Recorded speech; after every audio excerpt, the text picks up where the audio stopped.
the solution of system of linear congruences 2x plus 6y congruent to 1 mod 7, 4x plus 3y congruent to 2 mod 7. Here, if we given in examination, they have given system of linear congruency, we have to observe that whether the given system of linear congruency has only one variable or two variable. If we have two variable x and y, here we have to find the solution for a system of linear congruency in two variables. Here first step, we have to take for the linear congruency, that is first linear congruency, we have to take a, b, r and m value. Here we have a is 2, b is 6, r value is 1. Similarly for the second congruency, c is 4, d is 3 and s value is 2. Also under modulo 7, this also under modulo 7 means we get a value of m as 7. First step, we have to take a given data using the problem. Next you have to call this as equation number 1 and call this linear congruency as equation number 2. That's the next step. Once we do this procedure, next step is to find the GCD of a, b and m, and we have to find the GCD of c, d and m. That is, we have to find the GCD of 2, 6, 7 and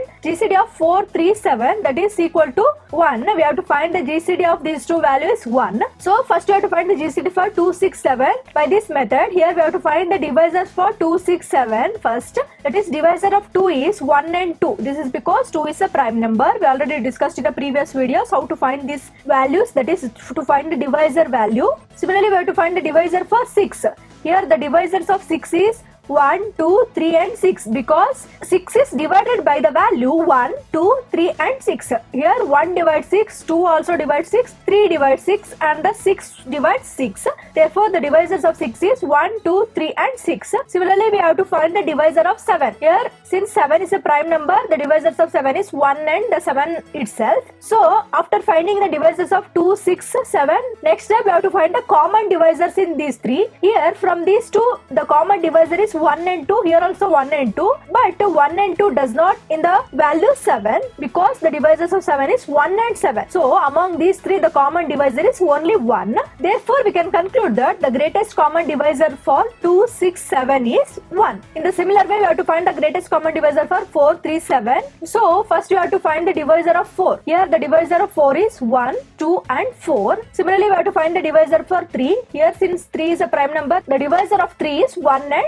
3 itself. Similarly, we have to find the divisor of 7. Here divisors of 7 is 1 and 7. So among these three, we have to find the greatest common divisor, means the greatest common divisor among these three is 1. Hence we can conclude that the GCD of 4, 3, 7 is 1. In the similar way, next you have to find the value, that is AD minus BC comma M, that is AD minus BC. Here we have A, B, C, D. So A into D minus B into C is nothing but 2 into 3 minus 4 into 6. Therefore we get 2 into 3 is 6 minus B into C is 6 into 4 is 24, comma M is 7. So we get 6 minus 24. 6 minus 24 is minus 18, comma 7. So we have to find the GCD for the value minus 18, comma 7. This is same as that of, we have to find the GCD for the value 18 and 7. So as before, we have to find the divisor for 18 and we have to find the divisor for 7. So the divisors of 18 is 2, 3, 6, 9 and 18 because 18 is divided by the value 1 and also divided by the value 2, 3, 6,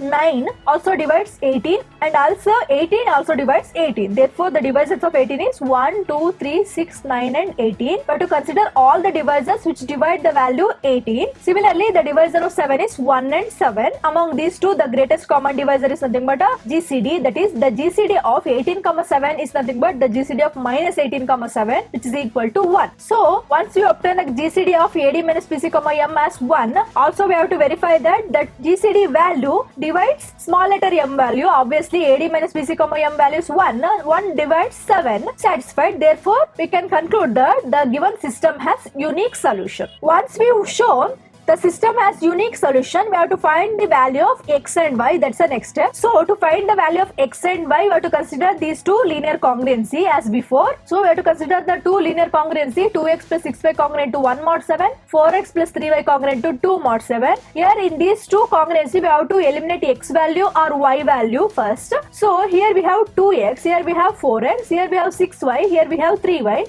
So to get the similar value, we can multiply for the second linear congruency by 2, we get 3 into 2 is 6y. Therefore, we can take multiplying the second congruency by 2, we get a congruency. Here first congruency is same, that is 2x plus 6y congruent to 1 mod 7. For the second congruency, we have to multiply throughout by 2 means 4x into 2 is 8x plus 3y into 2 is 6y is congruent to 2 into 2 is 4 under mod 7 as it is. Now we can cancel plus 6y and minus 6y if we subtract first congruency by second congruency. That is, if we subtract these two congruency, we get plus 6y minus 6y gets cancelled.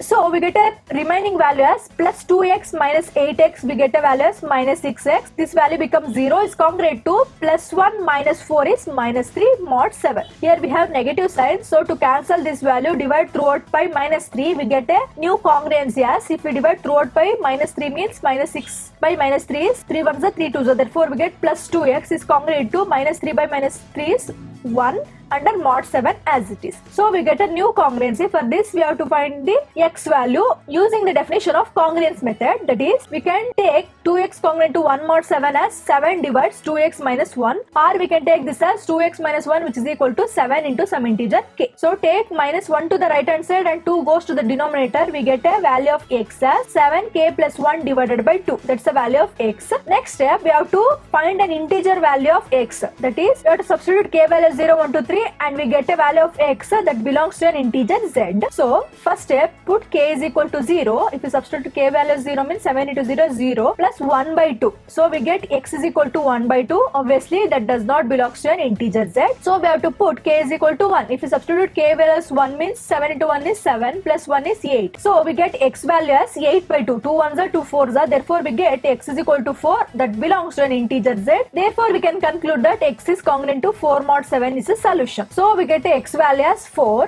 Also we have to find the y value. For that we have to substitute x is equal to 4 in equation 1 or equation 2. So I am substituting x is equal to 4 in equation 1. That is, equation 1 is 2x plus 6y congruent to 1 mod 7. If you substitute in the place of x as 4, we get 2 into 4 plus 6y congruent to 1 mod 7. So this becomes 6y plus 4 into 2 is 8 congruent to 1 mod 7 next. So we get 6y plus 8 congruent to 1 mod 7. So in the next step, if we subtract this congruency by 8, we get 6y plus 8 minus 8 gets cancelled is congruent to 1 minus 8 is minus 7 under mod 7. So we get 6y is congruent to minus 7 mod 7. As before, we have to apply the definition of congruency here. Definition of congruency says 6y congruent to minus 7 mod 7. We can write this as 7 divides 6y minus of minus 7. Here minus to minus plus 7. Or we can take this as 6y plus 7 which is equal to 7 into some integer k. Or if we take 7 to the right hand side and 6 goes to the denominator,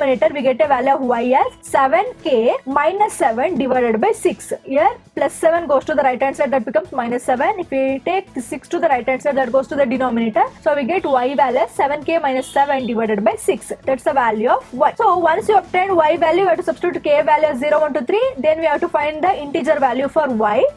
So if you substitute k value as 0 means 7 into 0 is 0 minus 7 by 6. Therefore we get y value as minus 7 by 6 that does not belong to an integer z. So we have to put k as 1. So if you substitute k value as 1 means 7 into 1 is 7 minus 7 divided by 6. Therefore we get y is equal to 7 minus 7 by 6. 7 minus 7 is 0 divided by anything is 0. Therefore we get y value as 0 that belongs to an integer z satisfies. Therefore we can conclude that y is congruent to 0 mod 7. Therefore finally we can conclude that x is congruent to 4 mod 7 and y is congruent to 0 mod 7 is a solution for a given system of linear congruency. This completes the problem.